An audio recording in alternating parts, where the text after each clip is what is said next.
આવી ઘણી બધી બાબતો છે. સીસીટીવી કેમેરા મેન્ટેનન્સનો પ્રશ્ન છે, સિક્યુરિટી ગાર્ડ્સનો પ્રશ્ન છે, હોસ્પિટલની અંદર સતત આવારા અને લેભાગુ તત્વો પેડા પાયટરા રહે છે. પોતાના સ્વાર્થથી નાની મોટી લોભ અને પ્રલોભનથી એ લોકો સતત સિવિલની અંદર અડ્ડો જમાવીને બેઠા હોય છે. અને જ્યારે હવે દિવસે ને દિવસે આપણી દીકરીઓ વધારે ભણી અને મોટી સંખ્યામાં ડૉક્ટરો બનતી હોય છે, પ્રોફેશનલ વ્યવસાયિક થતી હોય છે, ત્યારે મહિલાની સંખ્યા છે એ લગભગ પુરુષની સમકક્ષ હોય છે.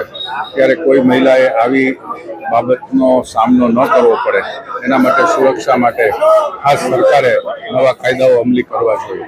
સાંજ સમાચારની ટીમ એમ્સ ખાતે પહોંચી હતી. ત્યાં ઘણા બધા ડોક્ટરોએ અમને ફરિયાદ કરી કે અહીંયા લાઇટું જ નથી, તો એના માટે થઈને કરાવો એ હજી કન્સ્ટ્રક્શન અંડર પ્રોસેસ છે, એટલે ટૂંક સમયમાં એ બધી સુવિધાઓ પૂરી પાડવામાં આવશે. સાંજ સમાચાર ફેસબુક પેજને લાઇક કરો, વિડીયો શેર કરો અને વધુ વિગતવાર સમાચાર માટે sanssamachar.net વિઝિટ કરો.